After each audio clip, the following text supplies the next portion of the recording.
Hello friends, কেমন আছো সবাই? কাজটা ছিল 20 ফেব্রুয়ারি, লোকেশন ছিল নাদনঘাটে। তো আমরা ব্রাইডকে টাইম দিয়েছিলাম 3:30 কি 4টের সময়।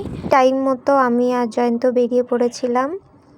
তো এর মধ্যে ব্রাইড আমাকে ফোন করে বলে যে দিদি আমি গোলাপ পেয়েছি, কিন্তু কোনো রকম জিপসি বা হোয়াইট কালার কোনো রকম ফুল পাইনি। তো এটার জন্য খুবই একটা টেনশানে ছিলাম। কিন্তু এই যে রাস্তায় যেতে যেতে জানি না এই ফুলগুলোর নাম কি, তোমরা কেউ যদি জেনে থাকো আমাকে জানিও কমেন্টে। তো কি মনে হলো এই কটা ফুল নিয়েই ওখান থেকে আমরা বেরিয়ে পড়ি, দেন ব্রাইডের লোকেশানে পৌঁছে যাই। আর এই যে আমার ব্রাইড পুরো হলুদ মেখে ভর্তি হয়ে গেছে। আমি দীপাকে বললাম যে ওর অর্নামেন্টস যেহেতু আমি সেভাবে কিছু দেখিনি, আমাকে একবার দেখানোর জন্য।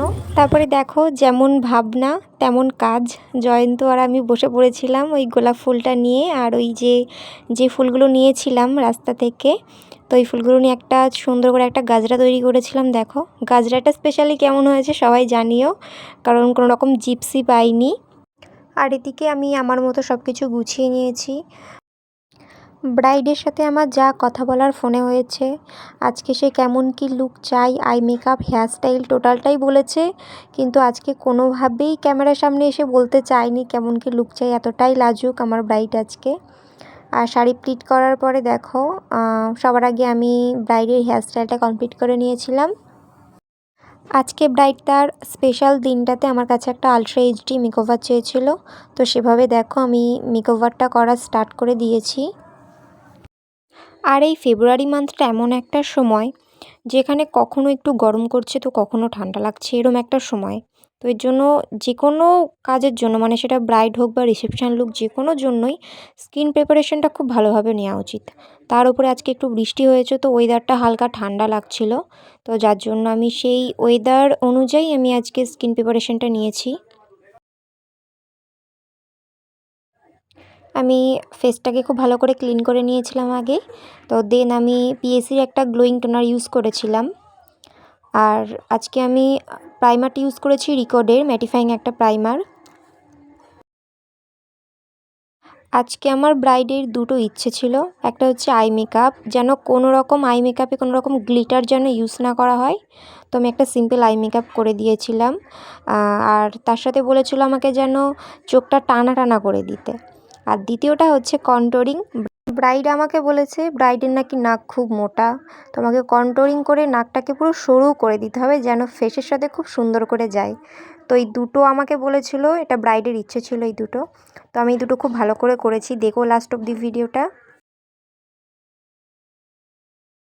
এর মাঝেই হঠাৎ দেখি জয়ন্ত কোথা থেকে কতগুলো কুল নিয়ে চলে এসছে।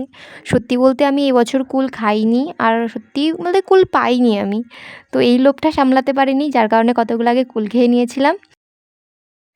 তারপরেই এলো এই যে মেন পার্ট, নোজ কন্ট্যুরিং। তো আমি নোজ কন্ট্যুরিংটা করছিলাম, কিন্তু ব্রাইড এটা নিয়ে একটু টেনশন করছিল আর আমাকে বারবার বলছিল যে দিদি নোজটা আরেকটু শুরু করে দাও, আরেকটু কন্ট্যুরিং করো। তো আমি বোঝাচ্ছিলাম যে ফেস অ্যাকর্ডিং অনুযায়ী ফেসে যেরকম ভালো লাগবে সেরকমই করব, তুমি দেখো লাস্ট অবধি কীরকম কী লাগে না লাগে। আর এদিকে আমার বেস মেকআপটা মোটামুটি কমপ্লিট হয়ে গেছিলো। দেন এই মেকআপটাকে ফিক্সড করার জন্য আমি রিকোডের একটা ট্রান্সলেশন পাউডার ইউজ করেছিলাম। আমি ব্রাইডের দেখানো আই মেকআপটাই করার চেষ্টা করেছিলাম। আসলে আই মেকআপ হচ্ছে যতক্ষণ না কাজল বা আইলাইনার না দেওয়া হচ্ছে না, আই মেকআপ করার পরেও মনে হয় না যে ফুলফিল হয়েছে জিনিসটা। এদিকে দেখো মোটামুটি আমার আই মেকআপটা কমপ্লিট হয়েছে। তোমরাই জানিও আই মেকআপটা কেমন লাগছে দেখতে। আর ব্রাইড আমাকে কলকার কথা বলেছিল যে একদম সিম্পল একটা কলকা করবে, খুব যেন হেভি কলকা না হয়। আর লিপস্টিকের কালারটাও চেয়েছিল একটু রেডের মধ্যেই রাখতে। আমার পার্সোনালি মনে হয় যে বিয়ের দিন একটু রেডের মধ্যে লিপস্টিকের সেটটা রাখলেই বেশি ভালো লাগে দেখতে। তোমাদের কি মনে হয় জানিও। দেন আমি ফিক্সার ইউজ করেছি। তারপরে হাইলাইটারটা আমি আজকে পিএসির একটা হাইলাইটার ইউজ করেছি, দেখো কেমন লাগছে। আর ব্রাইডের অর্নামেন্টস আমি বলে দিয়েছিলাম কীরকম কী কিনতে হবে, বাট ওর ফোন খারাপ থাকার কারণে আমাকে কোনোভাবেই অর্নামেন্টসের ছবিগুলো আমাকে দিতে পারেনি। কিন্তু এখানে এসে দেখলাম যে না, অর্নামেন্টসগুলো সত্যি সুন্দর হয়েছে। আজকের আমার ব্রাইড সত্যি খুবই মিষ্টি ব্রাইড ছিল, শুধু একটু লাজুক ছিল, একটু না অনেকটাই।